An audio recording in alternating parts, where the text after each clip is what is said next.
Lauren King, you're up. Awesome. Thanks again, Ryan. Missteps often occur in what I call like very small moments where I'm moving so fast that I don't think, or at least that's what I tell myself. And then after that, the regret or the realization sinks in. What are some tactics that you used early on as you were developing this discipline journey that sort of helped you to recognize the moment for what it was and sort of put blockers up such that you wouldn't fail as frequently in those small moments? With nutrition or just like entrepreneurship?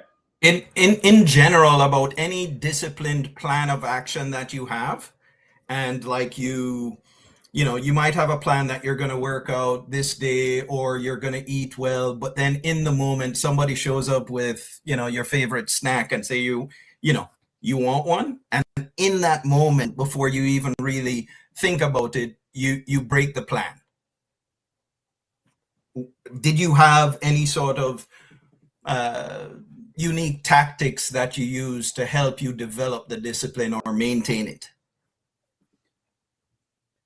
This might not sound very good, but you'd have to literally ask yourself in the scenario, like, would I respect the person that's so easy to break that like someone brings a snack and he can't say no to a snack as a grown-ass adult? You know what I mean? Like,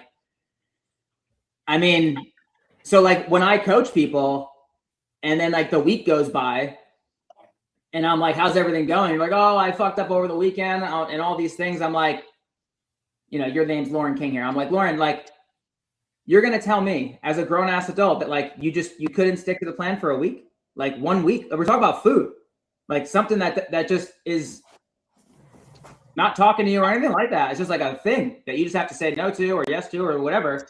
And you can't do that for 1 week. Right.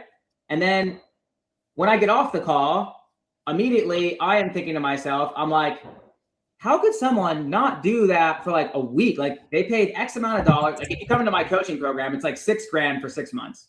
It's kind of a lot. It's not like a ton, but it's enough for you to be like, fuck, I better do this.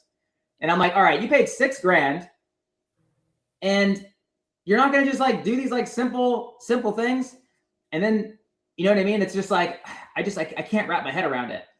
But then at the same time, in that particular moment, like, let's just say I have a personal goal. And then the person who's offering me this, do they have the same goals as me? Maybe I don't want to look like them. I don't want their life, whatever. Do they have the same goals as me? So do they understand where I'm at? And if the answer is no, then it's very simple for me too. I'm just like, they just don't understand. Even if they have something negative to say, I'm like, that's okay. They just don't understand. You just have to get yourself to that type of a wavelength where it's the only thing that matters. And I think on top of that, let's just say all of a sudden, $100 million fell in your lap tomorrow and you didn't have to do shit with your life. You could do whatever you want. You'd be unhappy very, very quickly because you are not passionate about anything. You're not passionate about being healthy. You're not passionate about something that moves the needle for other people that you're helping. Like right now, I get excited to talk about this because I know it's powerful. I know it's going to help somebody. I see people's heads shaking around and all these different things. I know Scott like loves the stuff that I talk about.